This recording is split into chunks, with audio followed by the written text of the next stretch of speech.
Before we jump into today's show, I just wanted to mention my free masterclass, Understanding the Power of Podcasting, is on demand right now. You can go over to donnaeade.com/masterclass and gain access to this free masterclass that is going to help you if you're somebody who's been thinking about podcasting or people have been telling you need to podcast. It's going to walk you through how you could use podcasting in your business to amplify your message and to grow your audience. So that's donnaeade.com/masterclass. You're listening to the Mindset and Action Podcast, the place to be to grow and streamline your business. I'm your host, Donna Eade. Let's jump into the show.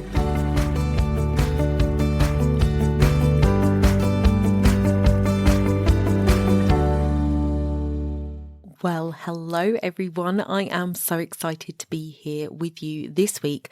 This week I am sharing the first in my series of 6 episodes that are going out, which are delivering to you the talks that I did at my live event at the beginning of April. So a month later, I'm now sharing what those sessions were with you here on the podcast. So I'm absolutely delighted to share with you the first talk that we had at the event, which was Nicola Tonsaga, who was talking to us about mindset and imposter syndrome and moving out of the mind and into the body. Nicola is a fantastic lady. She is a superstar in what she does.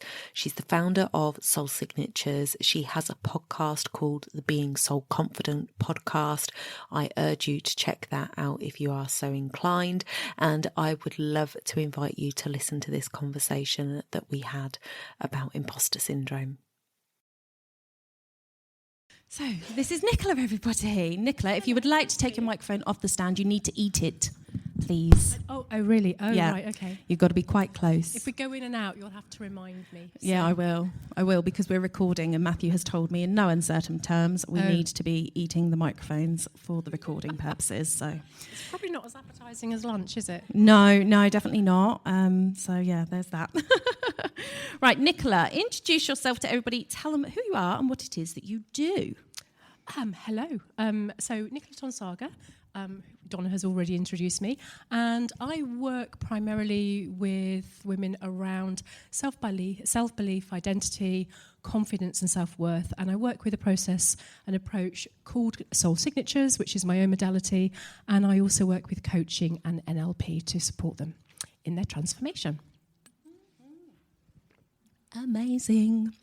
Okay, so today we're going to be talking about imposter syndrome, because I think it is something that hits every single person at different stages of their business and life. So what does imposter syndrome look like to you? What does it mean to you? Well, I think it's really important to understand that we often face imposter syndrome, and the fact that we are feeling it doesn't make us unique or individual. It doesn't set us aside from lots of other people or mean that we're doing something wrong. I think whenever we up-level, whenever we move into something that is outside of our comfort zone, it can be quite normal to feel as though we can't do something, or we're looking at, actually, who am I to do this? But for me, imposter syndrome and really kind of allowing it to step back, and some of it is that narrative in the mind, but it comes down to self-worth and it comes down to self-belief. And I think if we really look at who we are, and that self-worth starts to come from within us rather than externally within life, and we're taught primarily to look for external validation. But actually looking for it internally can help to really shift that narrative to, well, actually, who am I to do this? To who am I not to do this? And I think we're all here, I don't know about you ladies, but we're all here to be of service to the world, to do things that actually help support, whether that is shifting mindset, whether it's shifting belief, whether it's bringing more joy into our life, whether it's actually understanding what freedom is for us. And for me, that means that we're going to meet those aspects of ourselves that are going to ask us to grow, that are going to ask us to step outside of what we know to be safe, what we know to be certain. And in doing that, we're going to meet those parts of ourselves that do wonder, actually, can I do this? How am I going to do this? And maybe that's more of a question to ask, how am I going to do this, rather than can I do this? Yeah. Brilliant.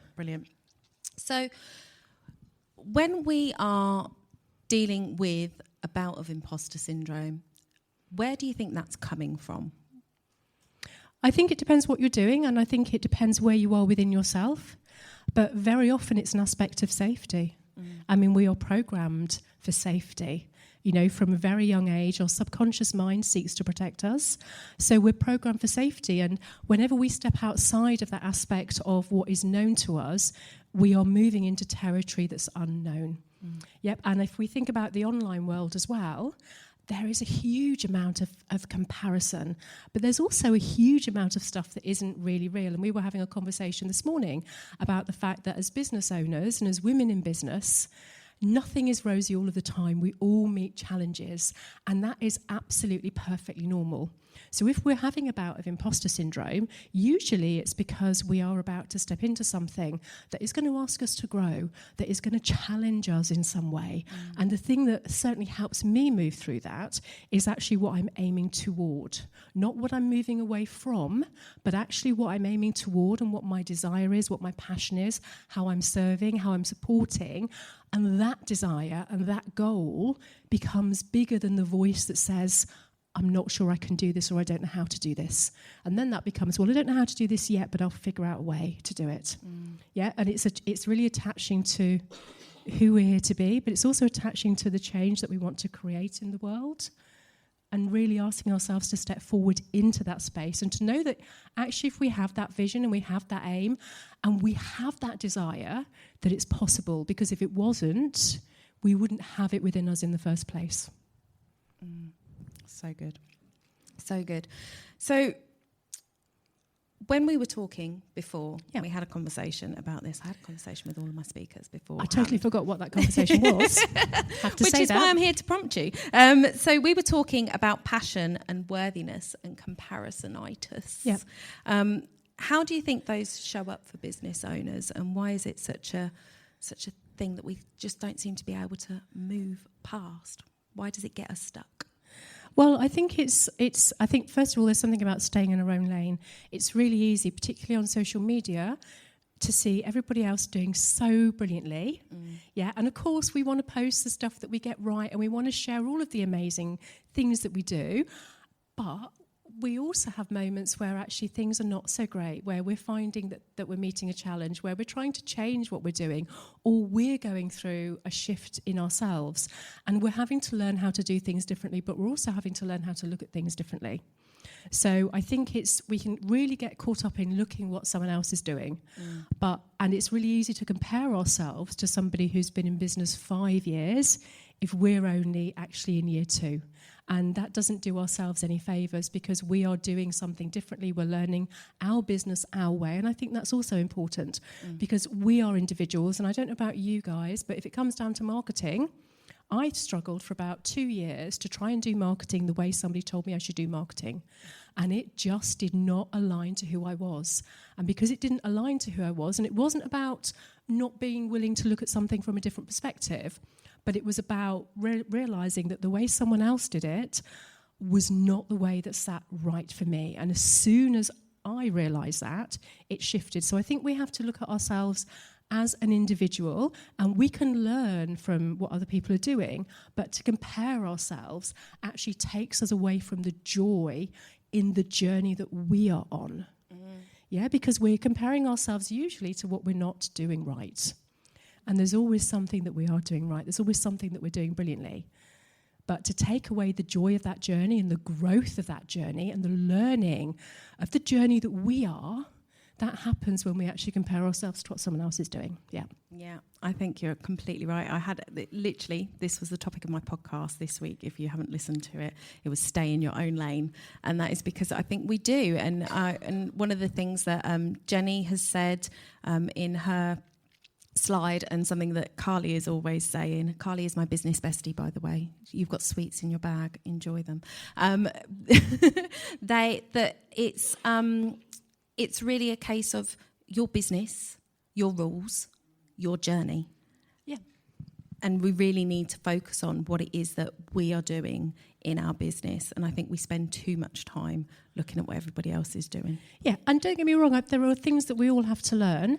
And I think one of the things that we have to do is also open our mind the different way we can do things, because it's different stages of growth. We'll need to reflect how we've done something up to this point is probably not how we do something for the next stage. And we have to open our mind and our perspective to how things can be done differently. But we also have to stay attuned to what feels right for us, to what is right for us, and actually to what our vision is, and make sure we are actually aiming towards that and not taking lots of tangents just because something is trendy or because someone else is doing something and it looks good or it appears to look good. Yeah. And that's the other thing, isn't it? And I said that on the podcast this week, is how people put out the best version of themselves, because that's what we want to do, isn't it? We don't want to show all the warts and everything. And there are people out there that share some, more personal things. I know Andrea's really good at like integrating the personal with the business, but then there are some people that just don't put anything personal out, and you can't connect to that, but they're giving it all this, and I'm here and I'm great and everything else, and you don't really get to see the real what's going on behind the scenes, and they're keeping that private. And it's completely up to you. You don't have to put your business all over social media. That's not what it's there for. But it's really important as consumers of that content that we remember this is only a snapshot of somebody's life. It is not exactly what they're doing all the time. It doesn't mean that they haven't got hard things going on behind the scenes, and it doesn't mean they're as successful as they are portraying themselves to be, because we're all doing a little bit of fake it till you make it. Don't you think? So that's really interesting. So I think we do, maybe, but then I also think that we're moving away from that aspect of fake it till we make it.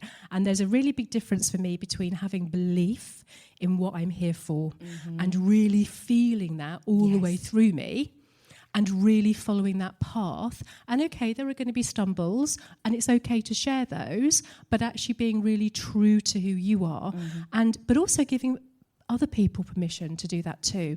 So actually giving other people permission to say, actually, you know what, I'm having a bad week, I'm having a bad day. This maybe hasn't gone to plan, but it doesn't alter the belief that I have in what I'm doing and what I'm here to do and what I'm here to bring. And I know we're kind of talking a little bit about mindset, but for me, belief is body. Yes. Belief, you feel it through every single fibre of your being, and the mindset is the story. The mindset is the, like if you're going to go to the gym or something and it's going to be hard work, and the mind says, oh no, you don't really want to do that today. That's the story that we can change, but that belief that we're holding, that's in the body and we feel it.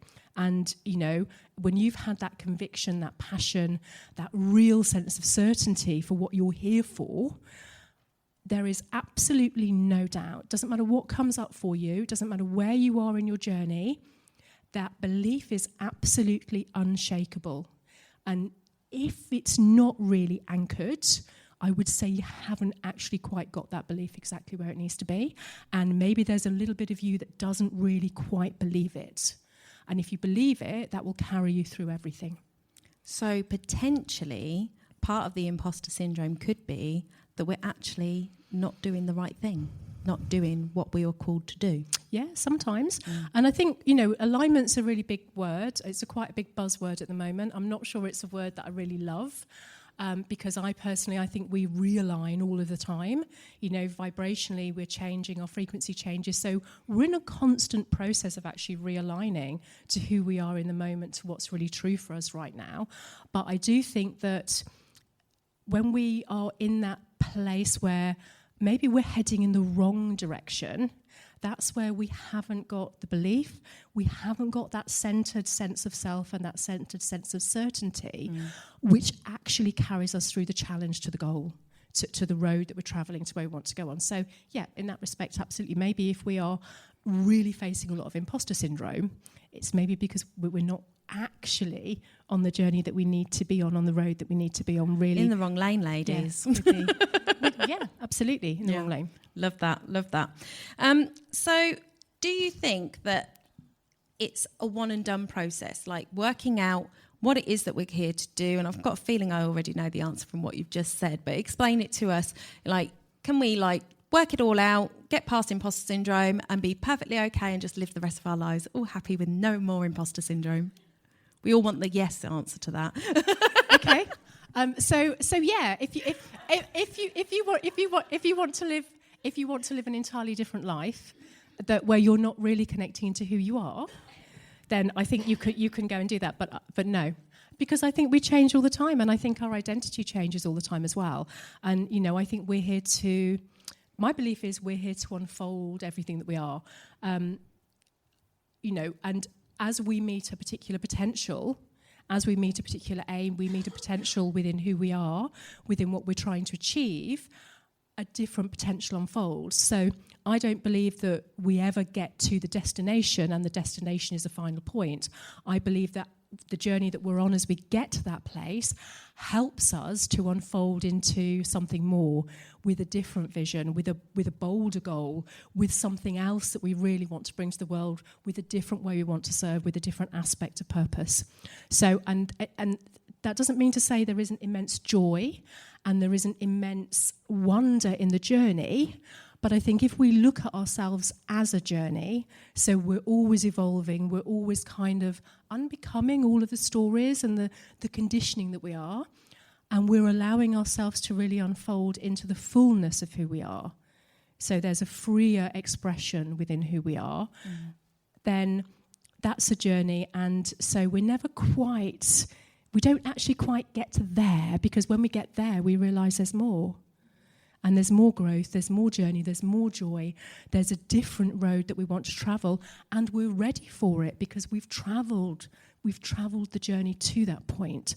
So, and I think when we look at it like that, if something changes and maybe we don't quite hit the destination that we were originally aiming for, that's okay, because actually there's something else that is just as exciting, that is just as worthwhile, and that's actually going to bring us a deeper level of fulfillment. So, yeah. So, no. No. Damn it. Honestly, I was really hoping for that, yes, but I think I have looked at it, I look outside of me a lot, and I've been spending the last couple of years looking internally a lot more, but I spent a long time looking out at everybody, and I have been an entrepreneur on and off since I was 18, and I've been in jobs and done all of that, raised a child, etc. And I watch other people in my community, that mums of kids that go to my school, and I just look at them like living their lives and they're not doing anything, and I'm just like, how can you be happy just doing that kind of life? It's like I just couldn't comprehend how somebody could just bear 7 children. I know someone like this, not work, stay at home, look after the kids, and be happy. Like I was wish, and it could be that is completely their purpose, their fulfillment, and what brings them utter joy. But it would make me want to die inside, and I'm just like, I don't understand. Why can't I be happy?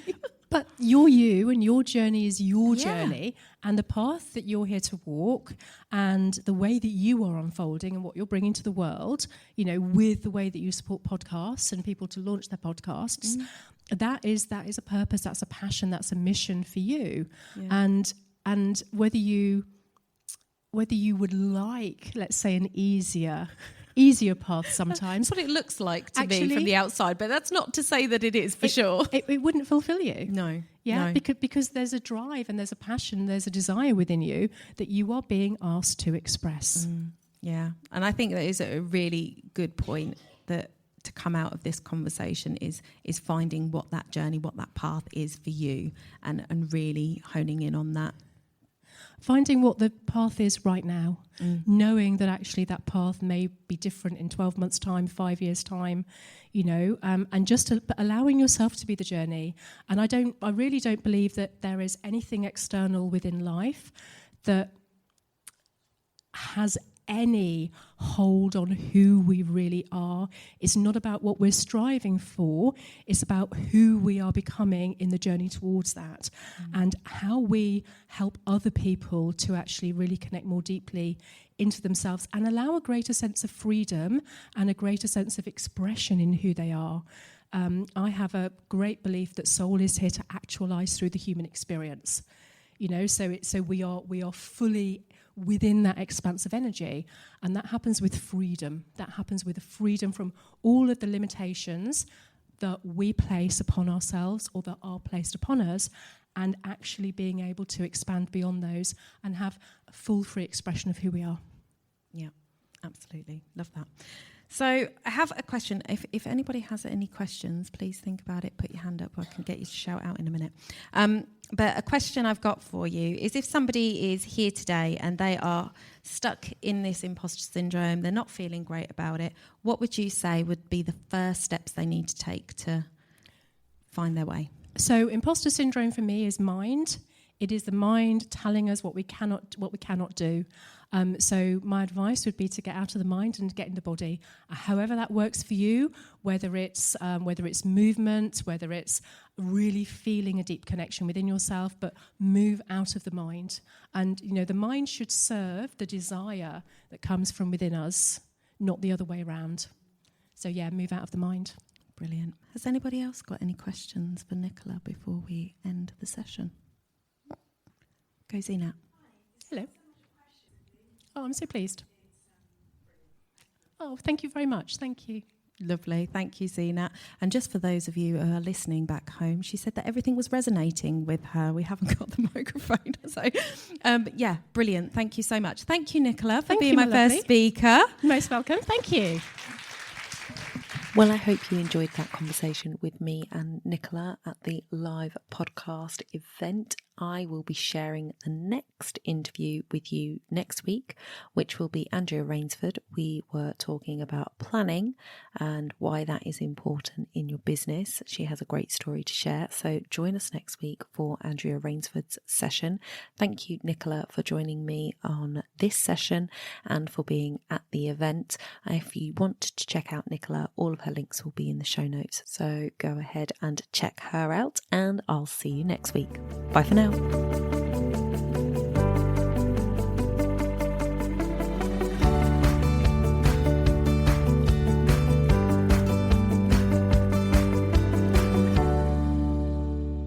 Don't forget to hit those stars and leave a review of the podcast where you listen if you found value in what you heard today. It's a free way you can help the podcast reach more people just like you.